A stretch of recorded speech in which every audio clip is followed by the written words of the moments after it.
जैसा कि आप जानते हैं बीटा इंग्लिश चैनल पर हम आपको बेसिक इंग्लिश की जानकारी दे रहे हैं, जिसमें अभी तक हमने आपको रूट से हम चले हैं।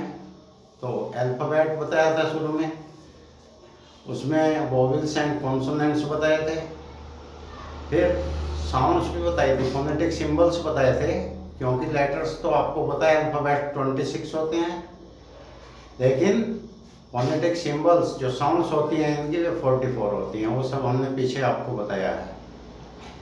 उसके बाद हमने इंग्लिश प्रोनाउंसिएशन आपको बताया था, उसमें कितनी कैसे वीडियो हमारी पड़ी है इस तरह की, जिसमें बताया था दा कहाँ प्रयोग करना, दी कहाँ प्रयोग करना, ये कहाँ बोलने हैं, इनका प्रोनाउंस कैसे करना, किससे पहले दी लगाना, किससे पहले दा लगाना, वो सभी पीछे हमने बताया था। तो ये हमने अक्षर के बारे में, लेटर के बारे में बताया था। फिर उसके बाद वर्ड के बारे में बताया था, क्योंकि लेटर के बाद वर्ड आता है, लेटर से वर्ड बनता है। फिर वर्ड के बारे में हमने बताया और वर्ड बिल्डिंग में बताई कि वर्ड बिल्डिंग कैसे होती है। जैसे हमने कितने वर्ड आपको बताए जो सफिक्सेस लगा के बनते हैं। सफिक्स IST से ईस्ट से हमने कितने वर्ड आपको एग्जाम्पल के तौर पे और पैटर्न के तौर पे बताए हैं। इसी प्रकार प्रीफिक्सेस लगा के जो उपसर्ग होते हैं वो भी लगा के बन जाते हैं। फॉर एग्जाम्पल आप देखिए, लैटिन प्रीफिक्स है एंटीमेरिडम, उसको AM भी कहते हैं, शॉर्ट में एब्रिविएशन है उसका AM। जैसे I went there 9 AM sharp, AM सुबह को कहते हैं, रात के 12 बजे से दोपहर तक का जो समय होता है उसके पीछे AM लगाते हैं। तो ये लैटिन वर्ड है। ये एंटी लगाया इसमें हमने प्रीफिक्स मेरिडिन में, तो प्रीफिक्स से बन गया एंटी मेरिडिन AM। ऐसे ही PM है, उसमें पोस्ट लगा दिया, पोस्ट मेरिडिन, ये भी लैटिन वर्ड है। PM हो गया, जो 12 बजे से दोपहर के 12 से रात तक का टाइम होता है वो PM होता है। तो इस तरीके से सफिक्सेज और प्रीफिक्सेज लगाकर हमने आपको वर्ड बनाने की विधि बताई थी। अब हम इसमें आगे बढ़ेंगे और फ्रेज, वर्ड के बाद आता है फ्रेज। तो फ्रेज के बारे में आपको बताएंगे, इडियम्स एंड फ्रेजेस का ये चैप्टर हमारा चलेगा। और इसमें सबसे शुरू में हम आपको फ्रेज के बारे में बताएंगे। एज यू नो, सभी जानते हैं कि phrase is a group of words which does not give its complete sense without a sentence। ये फ्रेज जो वाक्यांश होता है या पदबंध भी कहते हैं इसको हिंदी में, ये शब्दों का एक ऐसा समूह होता है जो बिना वाक्य के अपना पूर्ण अर्थ नहीं देता। तो उसके बारे में अभी हम बताएंगे कि ये कितने प्रकार के होते हैं। फिर इसी क्रम में आगे बढ़ेंगे और आपको फ्रेजल वर्ब्स भी बताएंगे कि किस तरीके से ये एग्जाम कंपटीशन में भी आती हैं फ्रेजल वर्ब्स। तो ये चलता रहेगा क्रम। इसके साथ ही हम प्रोवर्ब्स भी, आपको इडियम्स प्रोवर्ब्स भी बताते रहेंगे। प्रोवर्ब्स भी बहुत महत्वपूर्ण है। अभी मैं एक कंपटीशन का, UPSC के एक कंपटीशन का पेपर देखा है, तो उसमें प्रोवर्ब आ रही है, cry over spilled milk I है और उसका अर्थ पूछा गया है।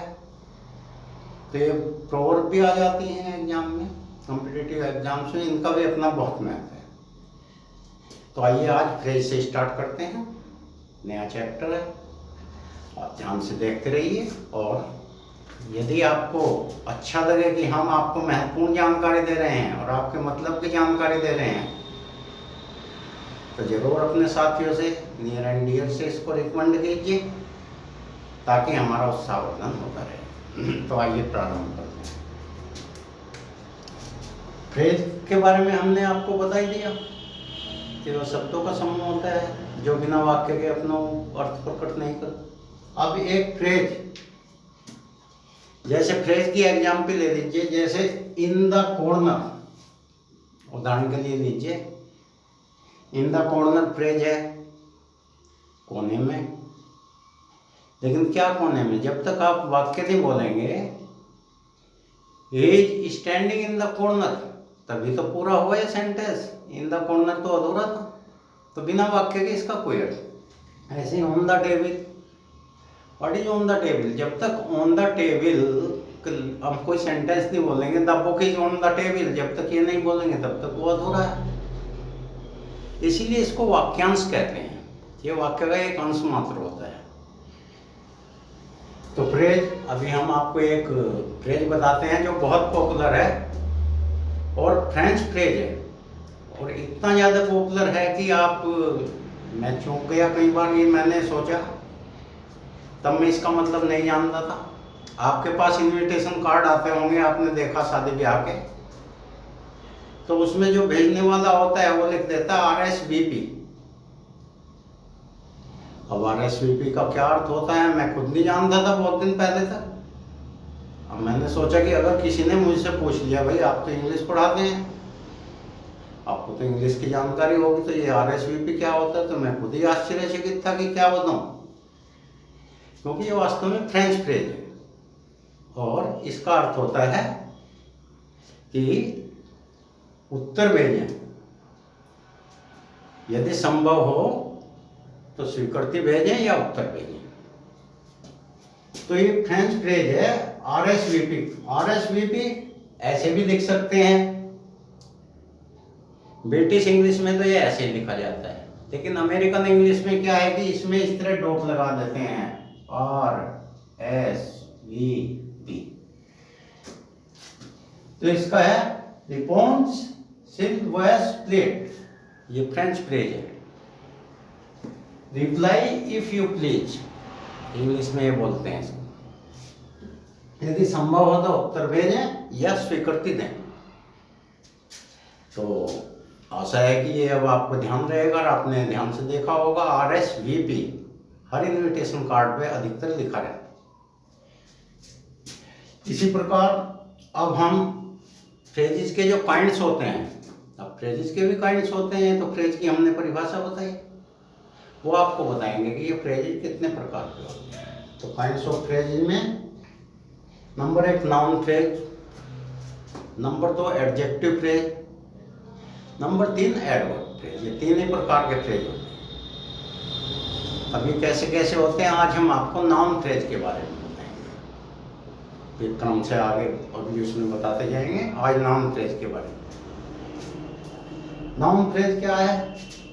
एक group of words which works as a noun, एक group of words which works as a noun, शब्दों का ऐसा समूह जो नाउन के रूप में, संज्ञा के रूप में कार्य करे, नाउन फ्रेज कहलाता है।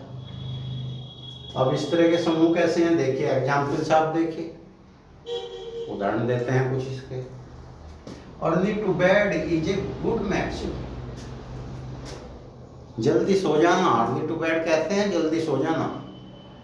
10 बजे तक सो जाएंगे, सवेरा उठेंगे, तरोताजा दिमाग रहेगा तो स्फूर्ति भी तेज रहेगी, सबकॉन्शियस ऑफ माइंड स्टेज पे काम करेगा दिमाग, तो आप सवेरा उठेंगे अगर सवेरा सोएंगे।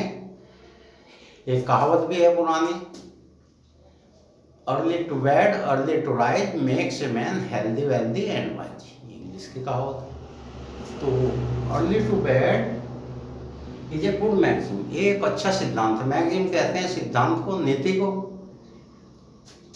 तो इसमें क्या, अर्ली टू बेड देखिए, ये पूरे का पूरा नाउन का काम किया, लेकिन है ये फ्रेज, ग्रुप ऑफ वर्ड्स है, इसमें 3 वर्ड हैं, तो hence it is a phrase. अब नेक्स्ट एग्जाम्पल देखिए, to win a prize is his ambition, एक पुरस्कार जीतना उसकी आकांक्षा है, उसकी इच्छा है। तो टू विन ए प्राइज, इसने नाउन का काम किया। इनाम जीतना, पुरस्कार जीतना, इज हिज एम्बिशन, उसकी आकांक्षा है। तो टू विन ए प्राइज क्या है यहाँ पे, नाउन फ्रेज, इसने नाउन का काम करा, एज ए सब्जेक्ट दोनों ने काम किया। इसी प्रकार नंबर 3 देखिए, he hopes to win the first prize, वह पहला पुरस्कार पाने की आशा करता है, उम्मीद करता है। तो इसमें भी to win the first prize, ये पूरे का पूरा क्या है, फ्रेज है, नाउन फ्रेज है। नाउन का काम किया, ऑब्जेक्ट ऑफ द वर्ब काम किया, यहाँ ऑब्जेक्ट के रूप में काम किया। तो इस तरीके से नाउन फ्रेज होता है, इसके बारे में आज हमने आपको बताया। अब जैसा कि आप जानते हैं, प्रतिदिन हम आपको एक इडियम या फ्रेज प्रतिदिन बताते हैं, तो अब हम आपको एक इडियम बताएंगे, फिर उसके बाद एक प्रोवर्ब बताएंगे। आज प्रोवर्ब से प्रारंभ नहीं किया, आज प्रोवर्ब से अंत करेंगे हम इस वीडियो का, जो कहावत होती है। तो इडियम देखिए, इडियम है beat about the bush. Beat about the bush, इधर उधर की बातें करना, व्यर्थ की बातें करना, मूल विषय की बात ना करके इधर उधर की बात करना। तो इसका यूजेज भी देख लीजिए किस तरह ये प्रयोग होता है, ताकि आपको प्रयोग करना पड़े तो प्रयोग कर लें। Come to the point, don't beat about the bush. मूल विषय पर आओ, इधर उधर की बातें मत करो। अब प्रोवर्ब एक कहावत ले लेते हैं। कहावत बड़ी अच्छी है, इतनी अच्छी कहावत है कि आप खुद खुश हो जाएंगे इस कहावत को सुन। यह है अपने सामर्थ्य के अनुसार कार्य करना। आ भी सकती है कभी एग्जाम में, तो करना चाहिए मुझसे को, अपने सामर्थ्य के अनुसार कार्य करना चाहिए। अगर एक व्यक्ति ये कहने लगे कि वो 20-30 किलो का व्यक्ति है कि मैं तो 4 कुंटल वजन उठा लूँगा, नहीं उठा सकता। अपनी कैपेसिटी भी देखनी पड़ती है। वो कहने लगे कि मैं तो वर्ल्ड चैंपियन को हरा दूंगा रेसलिंग में जाकर, कैसे, हाउ इज इट पॉसिबल। तो कहावत है, cut your coat according to your cloth. Cut your coat according to your cloth. तेते पांव पसारिए जेती लांबी शोर। इतनी लंबी आपकी चादर है, अपने पांव पसारिए, अर्थात अपनी सामर्थ्य एवं क्षमता के अनुसार कार्य कीजिए। तो ये हमने आज आपको कुछ जानकारी दी। आशा है कि आप इससे लाभान्वित होंगे और अन्य को भी लाभान्वित करेंगे। यही मनुष्य की प्रवृत्ति होनी चाहिए कि जो अगर हमें अच्छा लगे तो दूसरों को बताएं और हमारा उत्साहवर्धन भी करेंगे। धन्यवाद।